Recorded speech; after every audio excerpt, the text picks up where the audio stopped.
What's going on, guys? Zuko back with another Dragonflight video. How are you all doing?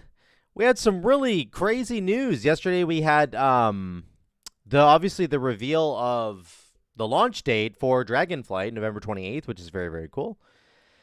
And now we've got all the class tier set bonuses, I would assume for just Season 1. And they're going to continue to make more in each season, which is incredibly cool. If you remember in Shadowlands, we didn't have tier set bonuses till the very end. And they were very impactful because most of the, specs in the game were kind of underdeveloped, right? With only having like 7 talent choices or 8 or whatever it was. Having those rows of talents, only getting to choose 1 out of every 3, and you only got to do that 7 times. So it's not a whole lot of like development there, but with the new talent trees, I can imagine these tier set bonuses will be a little bit more boring. That's just my guess. We'll have to see. And I'm gonna read this. This is my first time reading this through. I just snuck down and saw like the shaman set bonus, and I think that's all I really looked at. So, but I do want to read this for you guys. Let's get into it. So, we are excited to share the bonuses you'll discover on class sets in Dragonflight. To add to the excitement, these bonuses will be playable in the next beta build. I was trying it on the beta right now, but obviously I think they mean like on the Tuesday reset, so I gotta wait. We set a few goals for this round for class sets. First and foremost, these class sets are not as complex as the effects on the 9.2 class sets, that's kind of what we're expecting. New talent trees have resulted in a lot of changes to the classes in Dragonflight, and we wanted you all to be able to play those classes without class sets and that significantly change your rotations or resource economics. This is not to say that we will not make more complex or rotationally impactful class sets in the future, but you'll find these bonuses generally take a light touch on features like resource generation and cooldown manipulation, which is good because then, you've got the talent trees now. We've got them now, so these should be less complex. Another goal that came from wanting you all to have a chance to get familiar with Dragonflight's new classes is that we want these class sets to have minimal impact on your talent choices. We want you to be able to play the way you choose in whatever content you prefer. As a result, they generally modify core class abilities or talents that are learned near the top of your tree.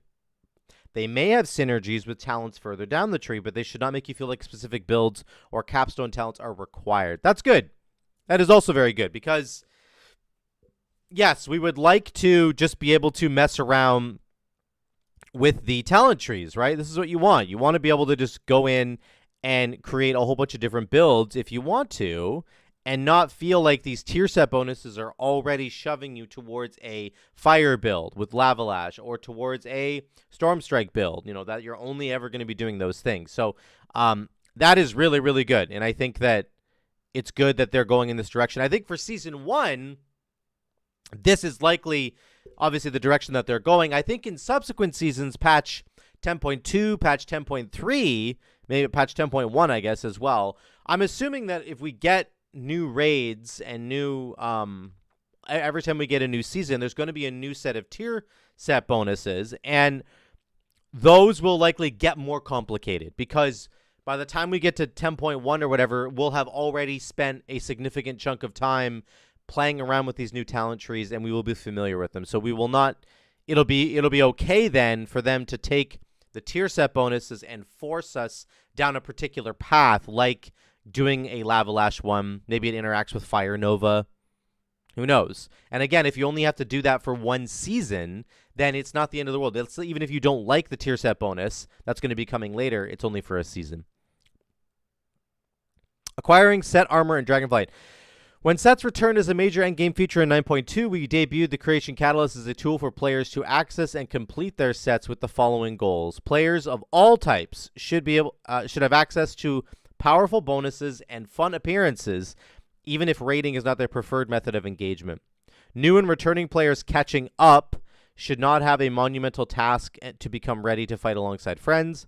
WoW can confidently carry the system forward as an evergreen feature for players to learn and understand intuitively. Yeah, these are all good things about the Creation Catalyst.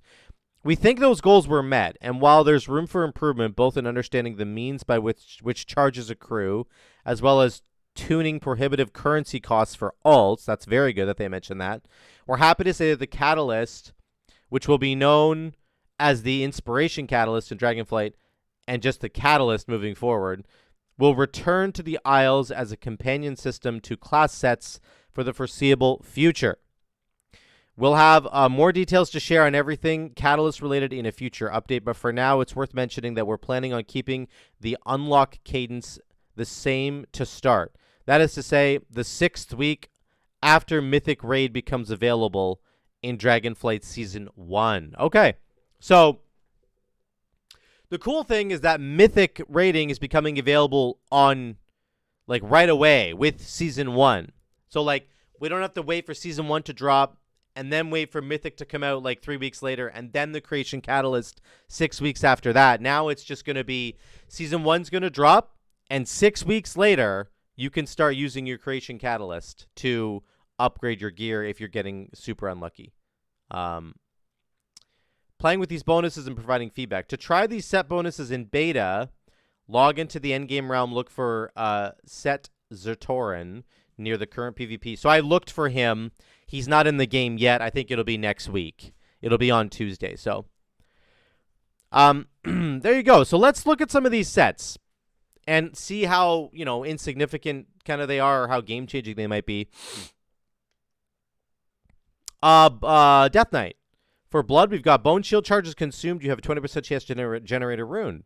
After 10 Bone Shield charges are consumed, you gain 10% damage and haste for 10 seconds. Interesting. So it's about, like, consuming Bone Shield charges. So maybe you're going to take Tombstone as a Blood DK. That feels like a sort of an obvious synergy there because it helps you to consume charges of Bone Shield. That's kind of cool. Frost. Obliterate and Frost Scythe critical strike damage increased by 15%. Obliterate and Frost Scythe have a 15% chance to not consume Killing Machine. That's actually quite cool. So that's interesting. I mean, Frost Scythe isn't something you always take. Sometimes you have other ways of doing AoE damage, but this might incentivize you to take Frost Scythe now. And then really obviously spec into crit, because Frost Scythe crits for 4 times the normal damage, I think, anyway. And then not consuming Killing Machine is pretty big deal, because then you can just do it again, right? So that's nice. Unholy. Bursting and Festering Wound grants your ghoul Vile Infusion, increasing their damage and attack speed by 10%. Okay. Your primary ghoul's attacks have a 50% chance to increase your damage and haste by 10%. This chances increase during Vile Infusion. Very cool. Okay. Demon Hunter. Havoc. Chaos Strike and Blade Dance critically strike. Chance to critically strike increased by 5%, and their critical strike damage increased by 10%. There's a lot of crit on the Havoc tree already, so lots of synergy with crit there. Chaos Strike and Blade Dance have a 20% increased, 20% chance to increase damage you deal by 8% for 6 seconds. Your critical strikes increase this chance. So again, more crit synergy for Havoc. Kind of interesting. Vengeance. Sheer Fracture deals 20% more damage, generates 20% more fury, and have a 15% chance to generate an additional soul fragment. Okay, so just more of the same. Spirit Bomb and Soul Cleave have a 12% chance to deal 50% more damage and cause the targets they hit to deal 15% less damage. Wow. Really big Mythic Plus implications there for Vengeance. Just take 15% less damage for 8 seconds. That's pretty insane. Pretty cool. Okay, Balance Druid, which was recently changed massively. Massive overhaul. Star Surge and Starfall increase the damage of your next Wrath or Starfire by 50%. Wow. Okay. When you enter Eclipse, your next Star Surge or Starfall costs no Astral Power and deals 50% increased damage. Wow.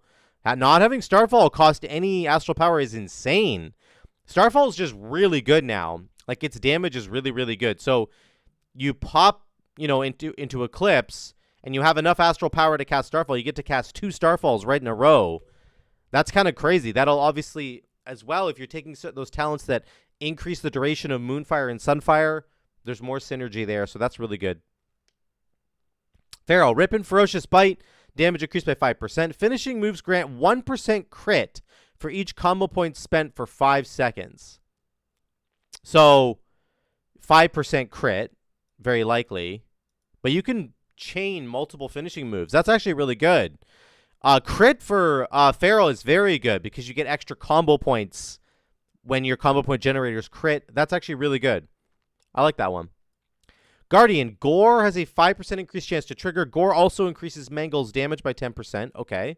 Mangle and Thrash deal 5% more damage. Mangle heals you for 100% of the damage it deals. Oh, shoot. That's really good, actually. Consistent healing from Mangle. So when you're in Berserk as well, your Mangle hits like 3 targets instead of 1. So that's like triple the healing right there. Very good. Resto. Rejuve, Life Bloom, Wild Growth, Efflow, and Trank. Chance to critically heal increased by 10%. Efflow critical heals increase the healing of your next Wild Growth by 10%, stacking up to 5 times. Life Bloom critical heals reduce the cooldown of Nature's Swiftness by 2 seconds. Wow. Lots of really interesting synergies there. 50% crit on Wild Growth, and then Life Bloom getting Nature's Swiftness back. That's pretty cool, actually. Evoker increases empowered spells' chance to critically strike by 5%, and empowered spells increase your chance to critically strike by 5%. Okay. Interesting. So they have a higher chance to crit, and then when they crit, you crit on everything else for more. Empowered spells have a 25% chance of getting you 6 seconds of Fury of the Aspects without causing sated. Oh, shit. That's actually crazy. That's your Lust, right? You get 6 seconds of Lust, I think. Wow. Preservation. Empower spells increase Reversion's chance to critically heal by 5% for 6 seconds. Reversion healing has a chance to cause your next Living Flame to cast instantly and deal 20% more damage or healing. Very cool. So good versatility there. You could do damage or healing as the preservation. BM Hunter. Kill Command's damage increased by 10%. Has a 10% chance to reset the cooldown on Barb Shot. Wow, that's crazy because there's already lots of ways to reset the cooldown on Barb Shot. So that's actually just cool that you get that consistently. With Alpha Predator, that's insane, right, for BM Hunter. Barb Shot is a 50% chance to make your next Cobra Shot or Multi-Shot consume no focus. Wow. 50% chance. Wow. Okay. Arcane Shot and Multi-Shot critical hits. This is for Marksman. Arcane Shot and Multi-Shot critical hits cause your next aim shot to cast 50% faster and cause the target to bleed for 20% of the damage dealt. Wow. Okay. That's really crazy. 50% faster cast time for aim shot. Ranged auto attacks have a 10% chance to give you your next Arcane Shot or Multi-Shot 100% chance to critically strike. Okay, so big synergy there. So you're going to get an automatic chance to crit, and then when you crit, your next aim shot will cast faster, and it will bleed enemies. Very cool. Survival. Raptor Strike, Mongoose Bite, Carve, and Butchery damage increased by 10%. Okay, they ran out of ideas for survival. Raptor Strike, Mongoose Bite. Isn't it Mongoose Bite? Carve and Butchery have a 10% chance to make your next Raptor Strike, Mongoose Bite, Carve, or Butchery cost no focus. Okay. 10% chance is kind of low, but that's not bad. Not bad. Good for the Mongoose Bite window. You can get another Mongoose Bite in there. Mage. We're getting close to the end here. Arcane Mage. For each Arcane Charge, Arcane Blast critical strike chance increased by 5%, and Arcane Explosion critical strength increased by 3%. Wow. Okay. So that's potentially 4 charges, right? 20% more crit and 12% more. When Arcane Blast or Arcane Explosion critically strike at least one target, critical strike chance of your next Arcane Barrage is increased by 10. Okay, so lots of crit. Fire. Pyroblasts and Flame Strikes cast with Hot Streak deal 10% more damage. Fire Blast, Phoenix Flames, and Fireball deal 10% increased damage, and their chance to critically strike increased by 10%. Whoa. Critical strike chance by 10% on Fire Blast, Phoenix Flames, and Fireball. That's crazy. For Hot Streak. That's really crazy. 10% more crit all the time. Wow. That's really good. Ice Lance and Frozen Orb damage increased by 10%. Consuming Fingers of Frost increases Blizzard's damage by 25% and Frostbolt damage by 50%. So just generally more damage all the time for Frost. Very, very good. Brewmaster. Hitting an enemy with Tiger Palm or Spinning Crane Kick and grants Brewmaster's Rhythm, increasing damage dealt and reducing damage taken by 1%. So up to 4% DR. That's actually really crazy because Brewmaster already gets a bunch of free DR with your shuffle, basically. For each stack, a Brewmaster's Rhythm, Purifying Brew clears 3% more of your damage. 12% more clear on your Purifying Brew. Whoa, that's really good.